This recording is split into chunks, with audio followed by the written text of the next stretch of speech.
Hello?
next presenter is Toge Højland Jørgensen, and he's going to talk about Bufferbloat and Beyond.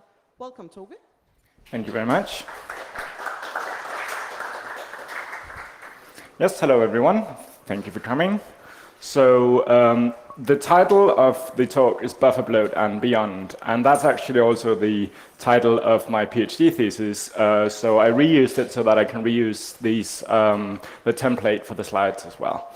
So I'll talk a little bit about Bufferbloat. This is sort of the abridged version of the thesis itself. If after this you feel like you want to know more, I brought books.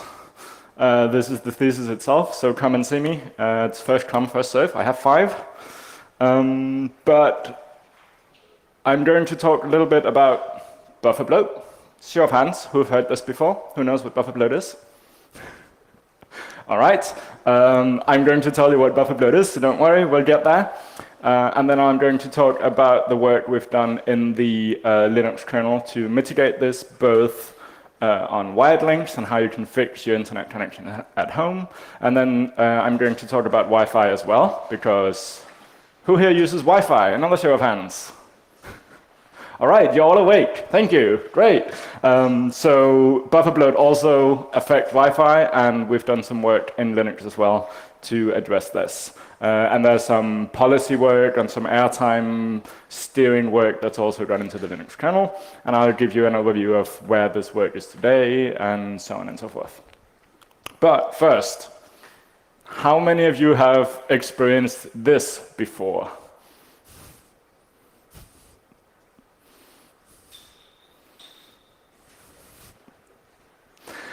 And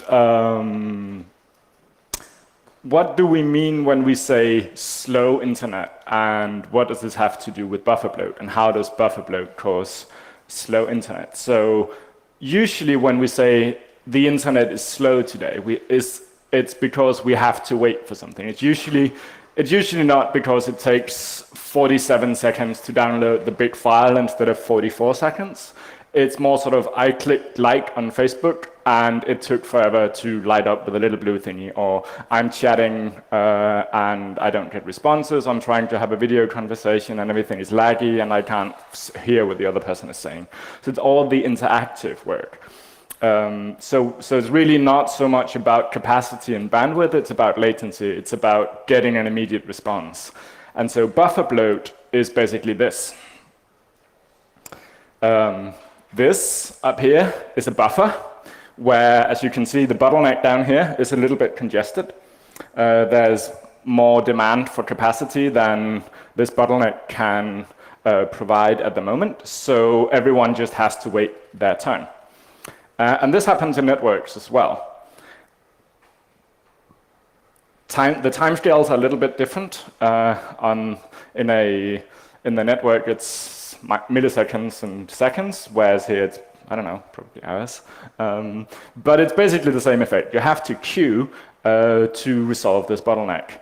And that turns into latency that you have to wait for.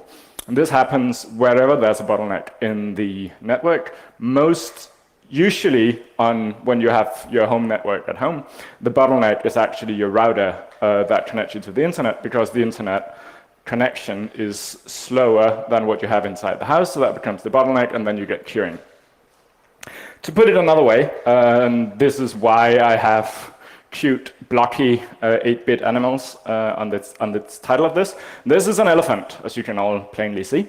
This comes from the term we talk about elephant flows. So an elephant flow is this big lumbering download, or it's your BitTorrent connection, or it's your cloud backup that runs automatically in the background, transfers a lot of data. It's slow, but it will get where it's going eventually. It doesn't really matter. Latency is not so important for this. So as I said, like if it's a few seconds extra to download your file, it's probably not such a big deal. But we also have mice. And the mice is all the interactive stuff. It's your DNS lookups, it's your ping packets, it's your VoIP flow, it's your SSH interactive connection. It's all the stuff that you actually care about as a user when you're using the internet. And as you can see here, this is the, I don't know, information superhighway. And the elephant, there's only a single lane, so the elephant is blocking the path, and the mice has to wait behind him, and they get really annoyed. So what can we do to this? About this? Well, fortunately, we have our friendly penguin. You've probably seen him before. It's Tux, the Linux mascot. So as I said, most of the work I've been doing with Linux. So what we can do is we can get Linux installed in the router that has the bottleneck, and we can make sure that we do something smarter than just having this single connection. And then we get something like this, where the penguin stands here at the bottleneck and guides the mice around the elephant so they don't have to wait. I'll get back to what this actually means in terms of algorithms and so on. So this is the basic concept of Bufferbloat and why it's bad and what we need to do about it. To turn this into numbers, this is a graph from a test tool that I wrote while I was trying to look at this. What you see here is the latency of, it's a ping flow basically, between two endpoints that are like back-to-back Ethernet connected. So the baseline latency is basically 0, a few milliseconds, or like point something milliseconds. And then after 5 seconds, we start up a big TCP download, the elephant flow. And then you can see what happens is that our ping flow, the different colors are different ping flows. We have UDP ping flows, we have ICMP ping flows, all this kind of stuff. The latency climbs up to 800 milliseconds. So these are the default settings in Linux before we started fixing this. So it's a FIFO queue of 1,000 packets, and that translates to, in this instance, 800 milliseconds of delay, because I think it's like 20 megabit per second connection or something. I forget the numbers. But this is a lot to wait for every packet that has to go through. And that's really noticeable as delay, and it completely kills your VoIP. So what can we do about this? This is a figure from a paper written by Van Jacobson back in around year 2000, I think.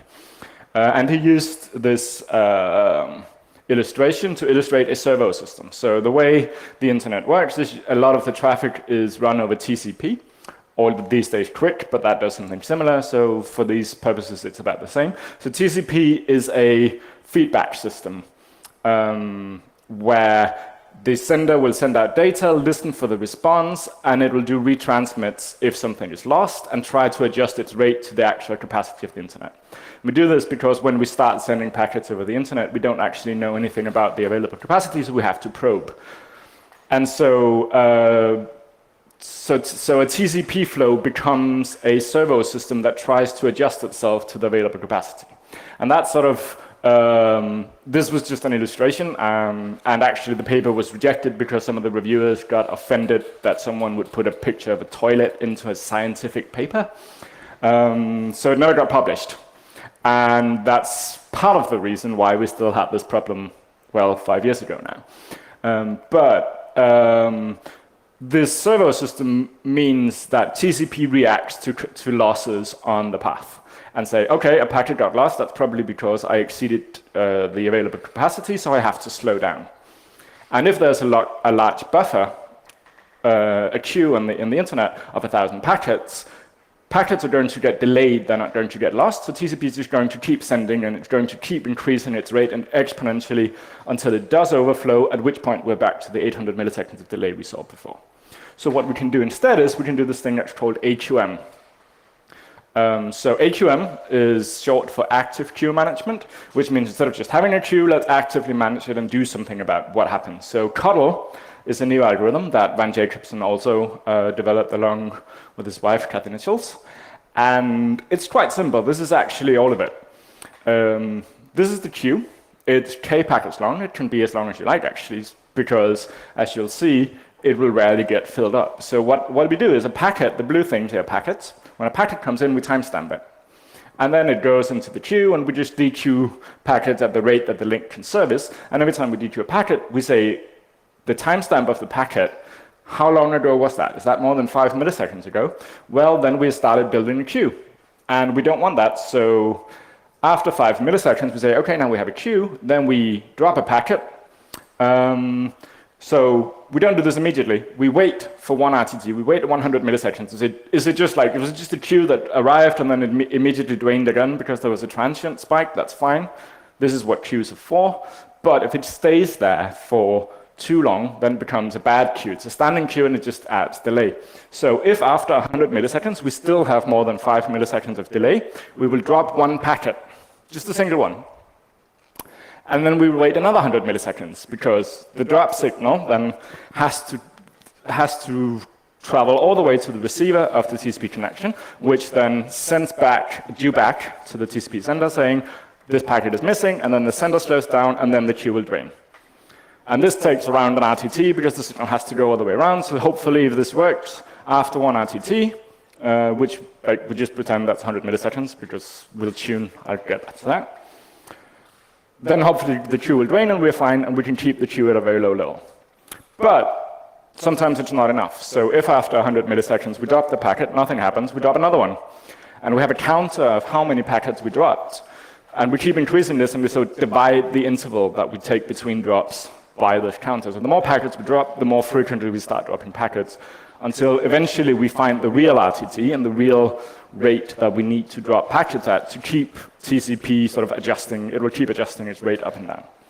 And this turns the feedback loop back into a well-tuned machine that will oscillate around the bottleneck capacity, which is good. So now we can utilize our link and we can get low delay in the queue. So this works fairly well. Codel itself will get you down to, instead of 800 milliseconds, you can get down to 10, 20, depending on how many flows you have and so on. But we can do another thing as well. We can do fairness queuing. So this is SFQ. That's been in Linux forever. I think Paul McKenney came up with this also back in the 90s at some point. So the idea is, we get in the packets here, the different colors are different flows. So a flow is like a hash and the 5-tuple, so source and destination IP, source and destination port, and the IP protocol number. So TCP and UDP are two different things. We hash them, and then we give each flow, like the different colors, now get their own queue. So this, and then we just do round-robin dequeuing. So we get one packet for each flow at a time, and we go around. So this means even though this guy has a much longer queue than this guy over here, if they were all in the same queue, these two packets would have to wait for all 5 packets of this flow, but now it only has to wait for 1 packet from each flow. So that means each flow will get its fair share, and if one builds a really long queue, that only affects itself, it doesn't affect the other flows so much. And then we just do the Codel thing we did before, we then apply individually to each queue. So if this flow only has 2 packets, it will probably not be 5 milliseconds, but if this flow has a lot of packets, it will hit the 5 millisecond target of Codel, and it will get a drop, and then that will be the signal to slow down. So we can actually more accurately target the flow that we want. That's the basic fairness queuing. And then the algorithm that we actually use now, which is, it's now the default in most Linux distributions. So if you have a Linux server, you're probably running it. It's called fqcodel. It's a QDisk that you install in the Linux system. It does the same thing as SFQ, but it adds an additional mechanism, which is called the sparse flow optimization. So we do the hashing from before. We have all the different flows. We hash into different hash buckets, which each gets a queue. And then once a new flow comes in, arrival here, new packet comes in, we hash, we find its queue. This becomes new. So it's a new flow. We don't have state for it. We don't have a queue with packets in it. Then once it gets dequeued, once we dequeue a packet from this, either there was only this one packet and it gets exhausted, or it uses up all its credits, so it goes one time through the round-robin mechanism. It goes out to old, and then it just stays here until it empties out and comes back. So that means we can keep track of flows that we've only recently seen. That means flows that send at a low rate. And then what we do is we simply give the new flows priority over the old flows in the different, like all the different queues. So these queues, all the new queues get dequeued first. So that means new packet comes in, This could be, for example, your DNS request that you want to answer a quick answer to, because then you're going to do something else. It can also be your VoIP packet, because that is not using a lot of bandwidth, actually, your gaming packet, all these kinds of things. It'll come in, it'll get priority, it'll go out, and will have 0 latency. I'll show you graphs of this afterwards. So this is it's actually like 5-10 lines of code to do this. And this just means that you magically prioritize all the traffic that is latency sensitive. There's no QoS, there's no diffserv, there's no marking, there's no policy. It's just 10 lines of code in the queue list. And this gives amazing results. So these are the results. This is a bit of an unusual diagram, so I'll explain it a little bit. This is the output that the flow gets in megabits per second. This is a 10 megabit per second link, so minus headers and so on. This is about the rate. And then this is the induced latency, so the additional latency over the baseline of this experiment. And so each dot is the median value for all the different queuing algorithms that we used. And then the size of the ellipse is a measure of the variance of the measurements. And so FIFO fast up here, that's the FIFO queue, the default Linux queue list before we start doing this. It's actually a limited version. The default FIFO fast has a 1,000 packet queue. We had to limit it because otherwise it would be like out here or where I'm standing. So this is like, it'll be 10 times worse if it was the default 1,000 packet queue, but still it's quite bad. It's like 100 milliseconds of added latency. This is just Cuddle that I explained before. Pi and A-Rate are 2 different AQMs that sort of similar to what Cuddle does, just a different mechanism. And then up here we have all the queuing, the Vanish queuing. So SFQ is out here, so that in itself, just round robin, gives quite a lot of benefit to the ping flow. And then FQ Cuddle has the sparse station optimization that I just explained, and now we get down to, like, it's basically hitting the margin. You cannot see that the download is here.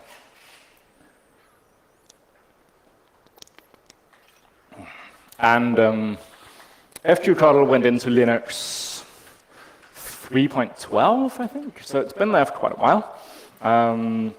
It's become the default. Systemd changed the defaults in the sysctls that they switch. OpenWRT, the router distribution, has had it as a default for years now. So when you turn this on, it just sort of works, and you will get no latency, almost. So there's a few caveats. I'll get to those. Thank you. We then did pieces of cake. So we did another queue list that's called Cake, which does the same thing as FQ Cuddle, but then it adds a few other things. One thing is traffic shaping. I'll come back to why that is important. Then it does host-based fairness. So the FQ Cuddle thing gives you a different queue for each flow, which also means that all flows will get the same bandwidth. So if you open up 10 flows, you'll get 10 times as much bandwidth. And depending on your network, that may or may not be a good thing. So if at your home, maybe you want to limit the different devices to get the same thing, and with Cake, you can do this. So like, this is just per flow fairness. Then you can say all the different destinations should get the same. So the three C flows gets the same share as each of these other flows, and you can limit by source, you can limit by both, and FQ Cuddle is over here, it's the same, just fairness flow. Then we added diffserv handling in Cake as well, so there's a reasonable implementation of prioritization based on diffserv markings. And there's ACT filtering, because if you have a really asymmetrical link, you can actually get to the point where you cannot use your downstream bandwidth because all the TCP ACTs that are coming back in the other direction do not fit through your bandwidth. I think this happens around a ratio of 20 to 1. So if you have a 20 megabit down, 1 megabit up, you cannot use 20 megabits with a TCP flow at all. It's impossible due to the way TCP works. But we can filter these ACTs, and that means we can actually use this again. There's more details in the book if you want these. But the reason I said that traffic shaping is important is because we have this feature called byte queue limits. So unfortunately, the Linux kernel is a complex beast, as are all systems, and there will be queues at different layers. So we have the queue list layer, which is where we can install all the smart handling, which is nice. Oh, I love the weather here. But there's also different queues. So we want the... Can you still hear me over the rain? All right, great. So we want to be able to install, when we install a queue list, we want it to actually manage the real bottleneck queue. So we want to limit the queuing in the lower layers. And there's another layer, there's another queue in the hardware as well. So, so for Ethernet, we have this thing called byte queue limits, which is enabled in most drivers. So what that does is it sort of dynamically keeps the queue in the hardware as small as possible so that the hardware doesn't starve. It's fairly simple. It sort of increases or decreases until the hardware starves and then increases a little bit. And it will keep the queue small so that we can control it and have the actual, oh my goodness, queue in the queue list layer. It's a pretty small patch. If you have a driver, do it. But other technologies such as DSL and so on do not have this generally. So your DSL modem that you get from your ISP, or if you are an ISP, which I know some of you are, you buy a DSL router, and then the DSL connection doesn't have this, so just turning on FQCoddle is not enough. And so the real fix is to go and fix your driver, but this is not always possible because you can have proprietary firmware, you can have proprietary drivers, you can have vendors that don't have a clue. So what we did with Cake is we can do a shaper, a software shaper, in the queue list, where you just tell it what is the actual rate of the underlying link, and then we shape the capacity, or we pace out packets so that we never hit this rate, and that means there will never be a queue in the hardware. We can keep it where we can control it instead. And having that inside Cake means it's a lot simpler. It's like one line of config to turn it on. Right, Wi-Fi. How many remember these? Awesome. So this was the first, I'm not sure if this is actually the first edition, but this model, the Linksys WRT, was the first Linux-based access point. And Linksys shipped this running Linux, and then there was, when they did this, they were not really aware of the GPL, or maybe they, I don't know. They didn't release source code, but there was, lawyers got involved. There was a lot of legal action, and eventually they were convinced to release the source code. It was just sort of a source code dump. There was no community or anything, but people ran with this, and that's what we have now in OpenWRT. And that has gotten so popular, it's so good, that probably all of your home routers are running Linux in one form or another. So if you're not doing what we're doing at this conference, as far as I can tell, like running enterprise access points, all the consumer stuff is probably running Linux. So that means we can also go and poke at Wi-Fi. And if we go back to the same graph I had before, but this time it's over a Wi-Fi bottleneck. So once your internet connection gets above 50, 100 megabits, depending on conditions in your home, the Wi-Fi link starts becoming the bottleneck. And lo and behold, Wi-Fi also has problems with queuing. So this is the same graph, but with a Wi-Fi link as the bottleneck. We install FQCoddle. It still helps a lot, but we are now at 100 to 150 milliseconds instead of 0 milliseconds of queuing. And as you've probably guessed, that's because there's another layer of queuing at a lower level. And we don't have BQL for Wi-Fi, and we can't just use BQL because the Wi-Fi MAC is a bit weird. So Wi-Fi has a lot of overhead to send a packet because it's unmanaged spectrum, so you don't have a controller saying you can send now, you can send now. So basically what a Wi-Fi device does is it goes back to the original Aloha protocol. It's like listening, is anyone transmitting? No? Cool, I can send something now. So every time you can transmit a packet at Wi-Fi, there's a lot of overhead where you have to wait and you have to figure out, can I transmit now, and so on. And you can only do it to one, if you're an access point, you have to do this individually for each station you're trying to transmit to. And then we added, because this is very inefficient, the reason why 802.11n is more efficient than 802.11b and g, and why 802.11ac is even more efficient, because we added aggregation. So instead of just sending one packet every time you've done this whole listen dance, you can send a whole bunch of packets. For 802.11n, it's 64K. For 802.11ac, you're allowed to send up to 4 megabytes of data in each transmission opportunity. And that means you need to have all this data ready to go when you get the chance to send. And this happens on microsecond timescales. So it's too late to go up and ask the operating system, oh, I'm ready to transmit now, please send me 4 megabytes of data within the next 4 microseconds. That doesn't work. So we need the queuing to be different. We need to have packets queued up for each station ready to go. And that is these 100 milliseconds. The drivers did this. For some devices, it was the firmware. This is AF9K, so everything is in software. So the driver had this queue per station ready to go. So we had to change this. We have to fix this. So we did this. This is the Wi-Fi queuing stack before we started changing it. So this is the queue display I was talking about. Up here, you can install FQCuddle. Yay! And then you have all this stuff down here. This is the driver. You have a per station queuing, and there's a retry queue, and there's all this round robin and aggregates and all this stuff. And that's the 150 milliseconds. And so, as you can see, this is obviously way simpler, right? No, but what we did was we moved FQCuddle down here. So this is still here in the driver. That's a retry queue, but it's usually empty. Usually you don't get that many retries. So usually you just have this up here, where we can do the FQCuddle dance, we can get all the per flow queuing, and we just replicate this per station. So there's like 8,000 queues, and we just divide them out and so on, and that's fine, it's just software. And then the hardware just has 2 aggregates ready to go. So this comes down to 10 milliseconds now. And like, it's always nice working with this stuff. A lot of times you have to use a logarithmic scale, as you can see here, because otherwise before and after won't fit in the same graph, which is kind of cool. So we went from the 100, 200 milliseconds down to 10, 20 milliseconds of delay over Wi-Fi when we did this.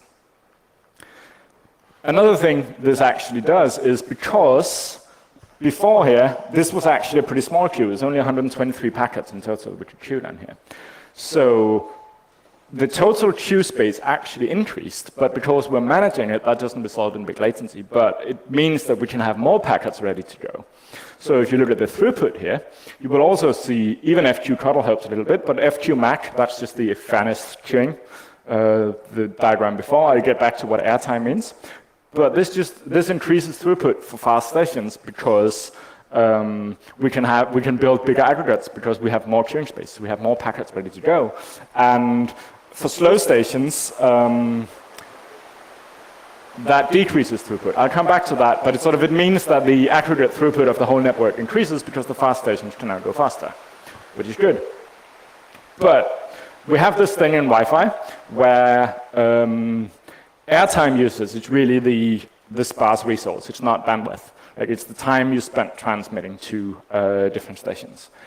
And how can we control that? So there's this thing also back from like 10, 15 years ago called the 802.11 performance anomaly. It was described the first time for 802.11b. So this just says that if you're fair in transmission time, which is what we want to be, everyone on the network should get the same amount of transmission time. That means TI, the time you spent transmitting, should just be 1 over the number of stations. But if you don't have fairness, if you're just using the Wi-Fi MAC, because every time you transmit, you're listening, and there's a random backoff, and then you get to send maybe. So everyone gets the same probability of sending, but not everyone spends at the same time. So if you're sending at a very low rate, that is like you're speaking really slowly. So it takes a lot of time to send the same amount of data. So you will actually spend more time transmitting if you're transmitting at a really low rate. So that means that your time spent transmitting is now the throughput fairness. You get throughput fairness. So it's sort of it's dependent on the rate of the other. Your rate relative to the other stations in the network. And this is bad because that means if you have your phone, like if someone is sitting with their phone at the other end of the house, far away from the AP and trying to watch a video, they will have a very low rate, and that will hurt everyone in the network. So what we want to do is we want to change this into airtime fairness.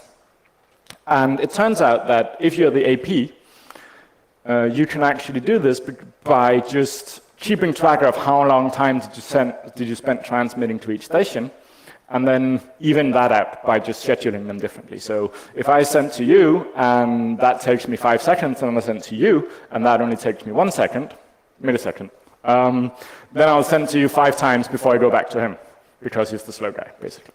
So it's just a round-robin scheduler. It's actually the same mechanism that FQCoddle does for flows. We just do it in the time domain. And we already have the per-station queuing, so it's just a matter of scheduling which queue.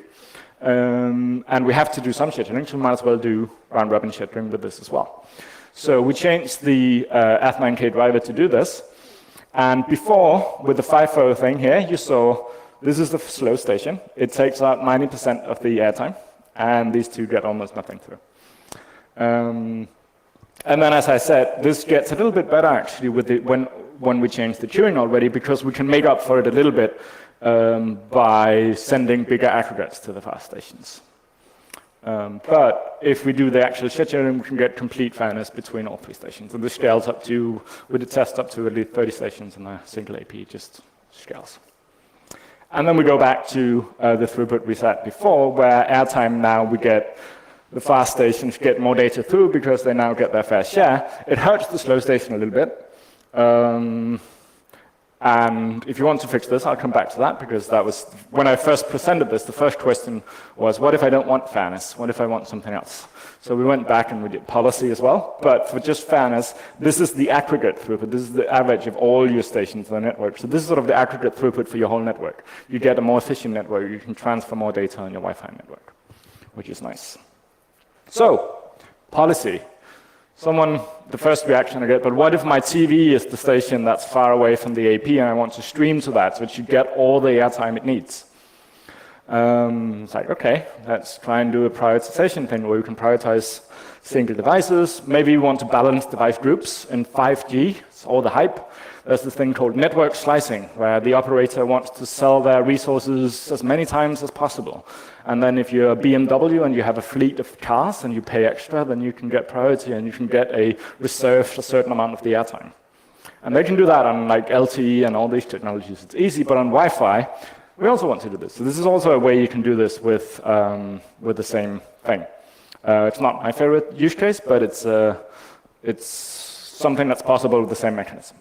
Or you can do this other thing, which I think is way cooler, if you want a maximum capacity. So you have an open guest network, and you don't want to sort of set a set limit to someone. Like if no one is using your normal, regular Wi-Fi network, why shouldn't the guest network just be allowed to go? But you can limit it to a maximum capacity. So you say the guest network cannot take up more than half of the transmission time that this AP is going through, no matter how many stations are on it. And so the way all this is implemented is we just have a daemon. It's actually in host APD now, that just polls the kernel and say how many stations are active.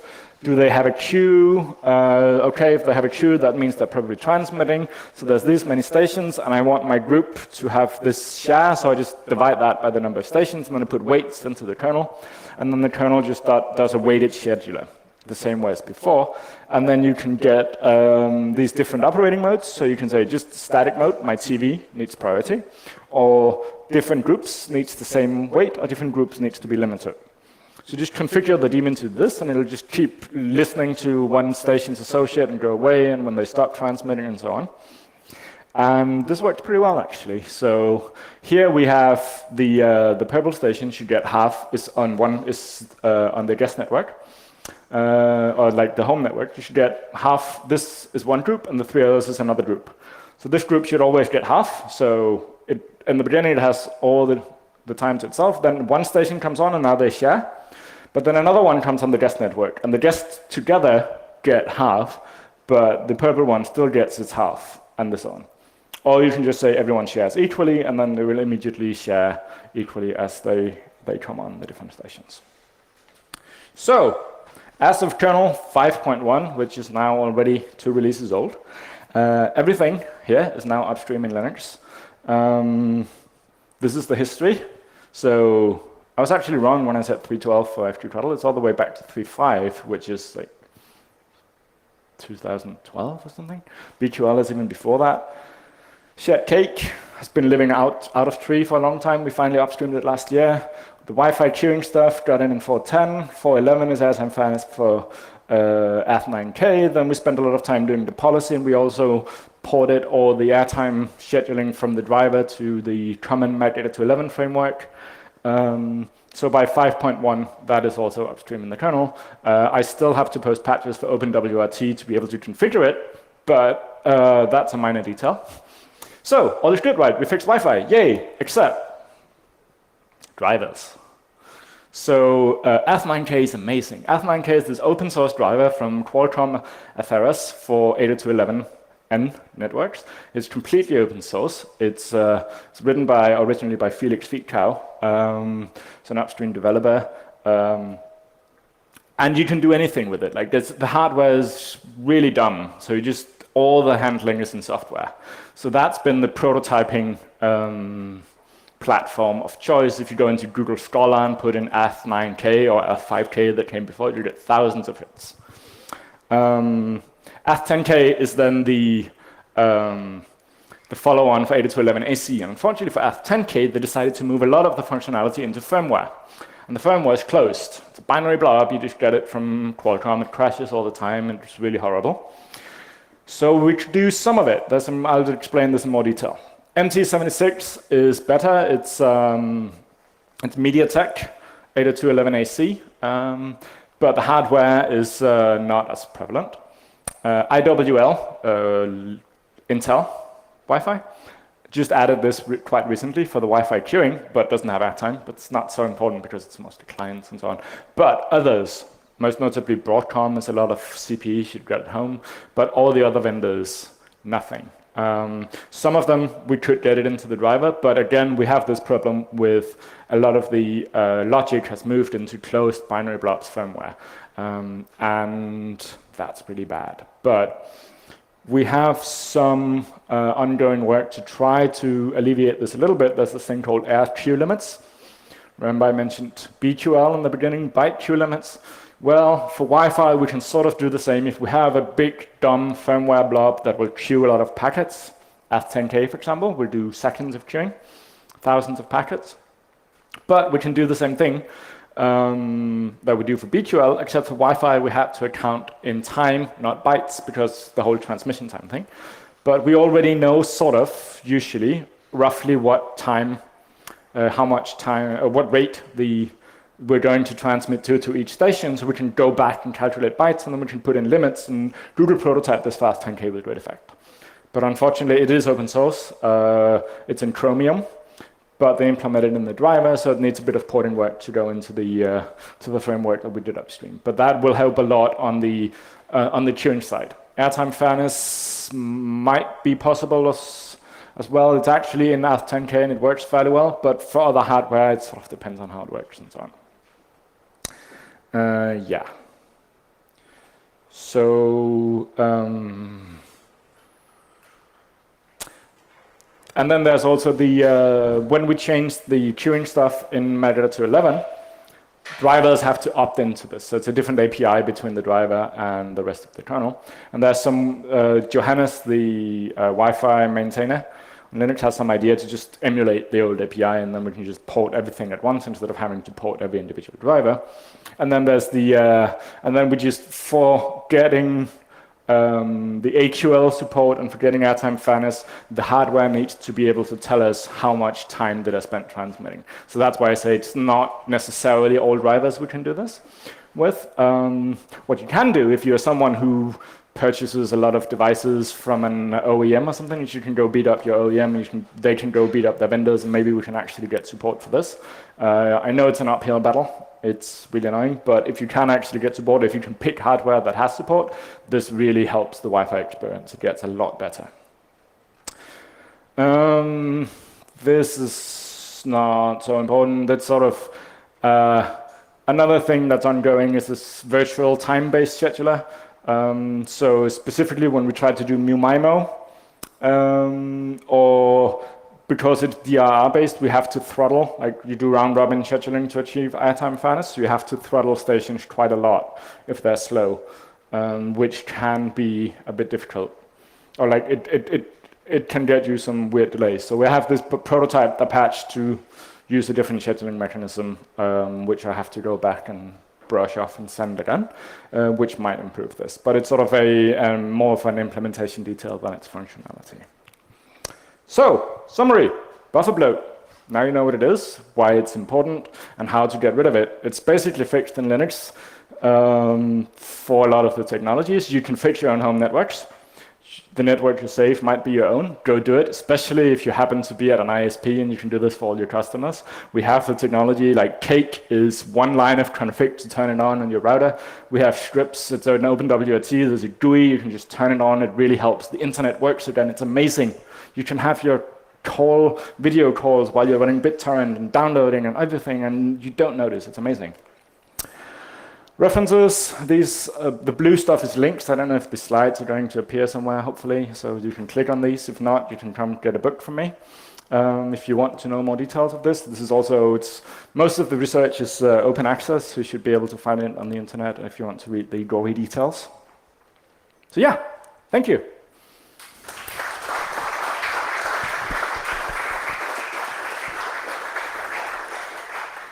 So, any questions for Torge?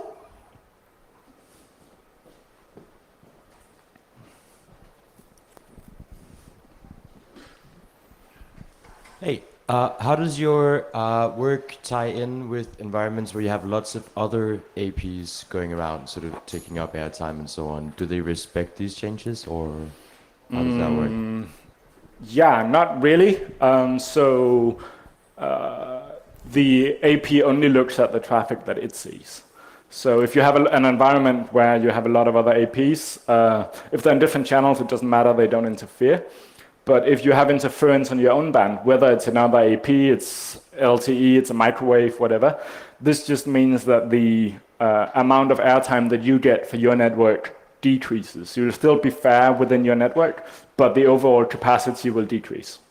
I've seen someone trying to do a coordination daemon. If you control all the access points, you can install software that will communicate between them and try to sort of slice out the airtime between the APs by to ensure fairness across the whole network. They're in Spain. They had a prototype that was using a different mechanism for enforcement, and then they said maybe they would port it to just use this, and then so it's just the coordination between access points, and that's possible because you can program host APD to set the weights differently to just slow everything down, kind of. And also the schedulers, they're all work concerning, so it'll divide out the airtime you have, but if you don't have it, then you don't have it. Anyone else?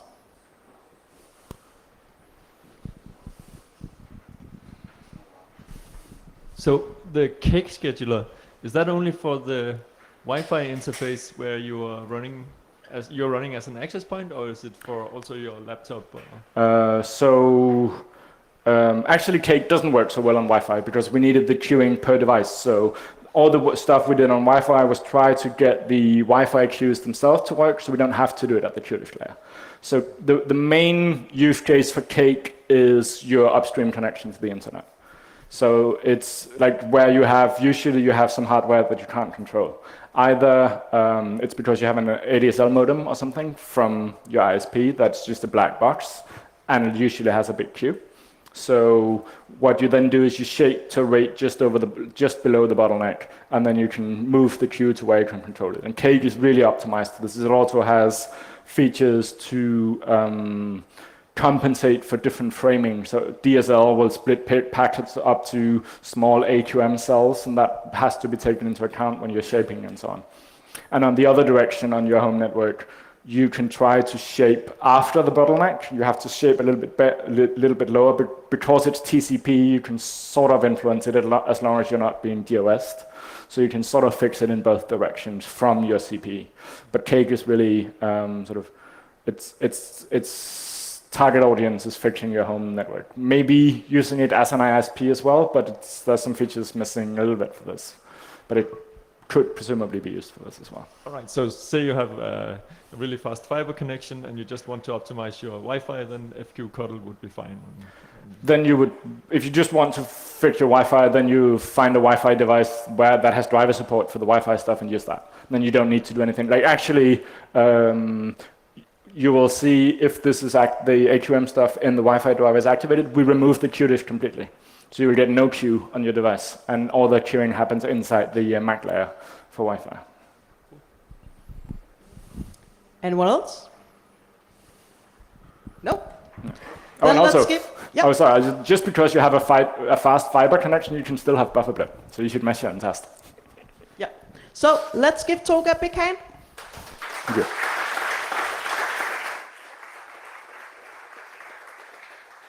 And if anyone wants a book,